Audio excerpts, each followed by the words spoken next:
ṣé Mercy náà ti yọ tiẹ̀ mo doubt Mercy ò lè yọ tiẹ̀ o. ẹ̀yin èèyàn wa ẹ farabalẹ̀ kí ẹ gbọ́ àwọn àṣírí tí wọ́n tú nínú fídíò yìí. Ẹ wá nǹkan fìdílé tàbí kí ẹ fìdílé nǹkan láti gbọ́ gbogbo àwọn ọ̀rọ̀ tí wọ́n ń sọ nínú fídíò tí ẹ ń wò yìí. Nítorí nínú fídíò yìí ẹ̀yin èèyàn wa àwọn àṣírí ńláńlá àwọn ọ̀rọ̀ ńláńlá ni wọ́n tú jáde nínú fídíò yìí. Ǹjẹ́ ẹ ti ṣe tán láti gbọ́ ohun tí wọ́n sọ nínú fídíò yìí ẹ̀yin èèyàn wa ẹ farabalẹ̀ kí ẹ máa bá wa ká lọ. Torí ní last year mo doubt ní last year nígbà tí Mercy lò mí kíní náà rán sí gbà yẹn lady tọ́jọ́ jà recently tí trade padà gbárin wọn kọjá yìí tí yẹn lọ ń bá Mercy jà Mercy ṣe Mercy ò kọ̀ wá pati wa ni. ó ti ṣẹlẹ̀ o ọ̀nà ti delete post wa o ó ti ṣẹlẹ̀ o ọ̀nà ti delete birthday post wa o.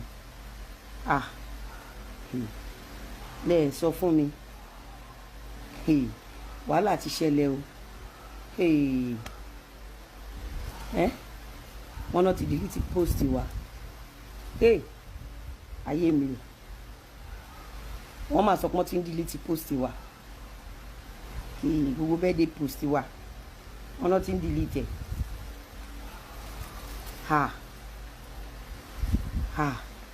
ẹ̀gbọ́n wọn ti delete social media brat ẹ̀gbọ́n wọn náà ti ń delete post wa gbogbo birthday post wa pátá wọn náà ti ń delete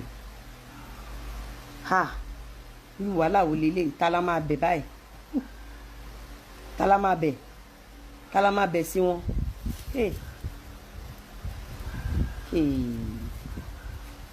wọ́n ní bí ọdún náà ti delete Yétúndé ta la máa bẹ̀ sí wọn báyìí ta ló máa bá a bẹ̀ wọ́n ayé mi o Ọlọ́run ta ló máa bá a bẹ̀ wọ́n báyìí ó ti ṣẹlẹ̀ o èèyàn yìí wọ́n ní bí ọdún náà ti delete birthday post wa o akúfọ́ àṣùbẹ́gì o Hasan Olúfẹ́mi wọ́n ní bí ọdún àfìdípọ̀tẹ̀mọ́lẹ̀ ó ti delete birthday post o ó ti ṣẹlẹ̀ o kí la máa ṣe o owó Ọlọ́run ọba lọ́jọ́ kẹta birthday wọ́n láfìdí pọ̀tẹ̀mọ́lẹ̀ wọ́n láfìdí pọ̀tẹ̀mọ́lẹ̀ ó ti delete birthday post o ká la máa bẹ̀ mi ì máa lè jẹun mi ì máa lè mú báwo ni mo fẹ́ jáde báyìí báwo ni mo fẹ́ gbójú jáde báyìí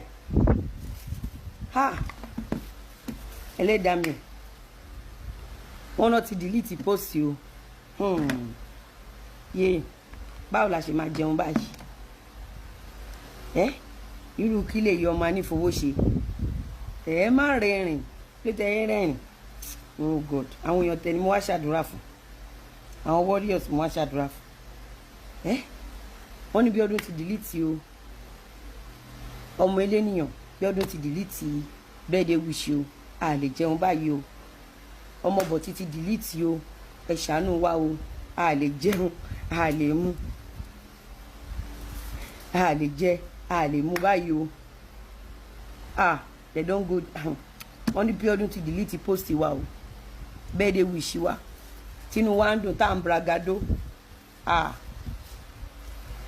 ìgbà tí Ṣẹ̀pẹ̀tẹ̀rì ti lọ The Nation àwọn ẹni ẹlẹ́ni ọ̀rọ̀ The Nation là ń sọ yìí kò sẹ́ni tó fẹ́ gbọ́rù ẹnu The Nation tí Ṣẹ̀pẹ̀tẹ̀rì tó ti jí gbé story ó ti fún gbogbo èèyàn tó post mi ó ti kọ orúkọ wọn fún The Nation náà ti gbé bí ò bá rí báyìí báwo lẹ ṣe máa believe ọ̀rọ̀ tí mò ń sọ tí ò bá ṣẹlẹ̀ báyìí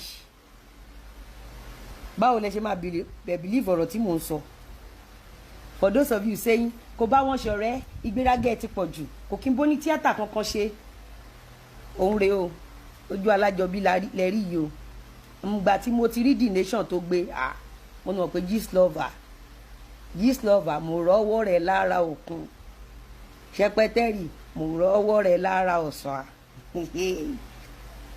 má jẹ́ n rọ́wọ́ ẹ ní péèjì mi. I have been telling you, if I did not stand my ground, I won't be able to eat. I am telling you, Shekpeteri is a wicked soul. Shekpeteri is a condemned soul. You thought I was joking. You think as old as I am, I will now be staging show every day, when I'm not mad now. Someone that doesn't talk, someone that doesn't mingle, and suddenly the person become a speaker, and the person was giving them back to back. Kékeré lẹ pé ké ramoni, kékeré kọ́ ni kí òkété, ike òkété kọjá kékeré, àwọn ará ń bí ike burúkú ike gbangba ní kí òkété. God bless you. It is Yetunde. Let me tell you something. For Auntie Faithia's own, I think I can testify to this fact. Auntie Faithia doesn't keep people's picture on her platform. You can check her own page. Auntie Faithia is a good person. No? She's a wonderful person. I swear down. Forget this thing. Auntie Faithia doesn't keep birthday pictures. Regardless of you, who you are. Me, Wale so. But so far so good. Timothy Mo, sister. Auntie Faithia can keep a birthday post. And let me tell you something. She's a wonderful soul. She is a wonderful soul. She's a very straightforward person. Auntie Faithia no, forget it. She doesn't keep I don't know. She Mercy not your tier. Mo doubt. Mercy only your tier. Torí ní last year. Mo doubt. Ní last year. Nígbà tí Mercy lò mí. Kíní náà rán sí ngbà yẹn lady tọ́jọ́ jà recently. Tí train padà gbárin wọn kọjá yìí. Tí yẹn lọ ń bá Mercy jà. Mo da Mercy ṣá ṣé Mercy. Mercy ó kọ̀ wá party wa ni. A dé lọ sí party todo títí ẹ. Mọ̀ pé èmi ní kíní favor. Ṣé rí ilé ayé. I want you to learn something. There is no how you can patch people. No matter how nice you are, no matter how generous you are, you can ever patch people. On this social media, I've been able to show to you guys that what they've been calling me is not who I am. Ní tọ̀rọ̀ sísọ, ní ti ìwà, ní ti loyalty, ní ti respect, in all ramifications, I have been able to prove to you guys. I love the fact that Biodun bowed to pressure.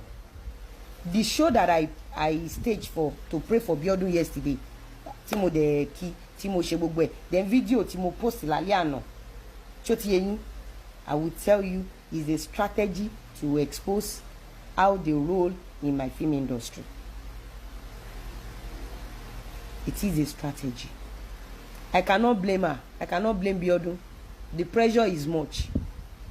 Ẹ dẹ̀ má gbàgbé pé fíìmù lòun sì fi ń jẹun. Èyí tá máa fi bú Biodun. Ẹ jẹ́ ká expose Shekpeteri àti The Nation. When Abuke and Enusho was using The Nation to attack me, I told people around me, I said Shekpeteri is behind this thing. Ṣé rántí pé ó ti pẹ́ tí mo ti ń sọ?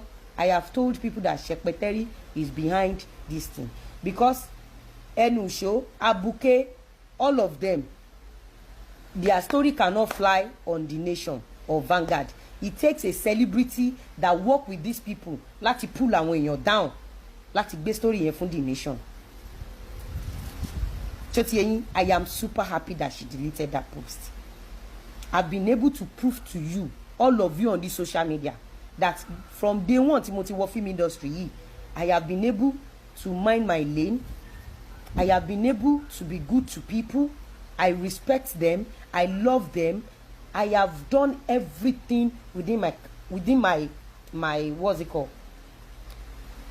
My capability. I'm a pleaser.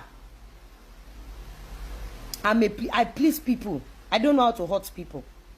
And my marriage says it all. The kind of human being I am. Ẹ jẹ́ ká fi ọ̀tẹ̀ sílẹ̀, ẹ jẹ́ ká fi ìjà sílẹ̀, ẹ jẹ́ ká gbé gbogbo yẹn sẹ́gbẹ̀ kan.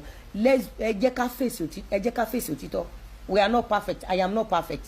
Gbogbo yín tẹ́ ń wò mí, you are not perfect. some of you judging us, if you were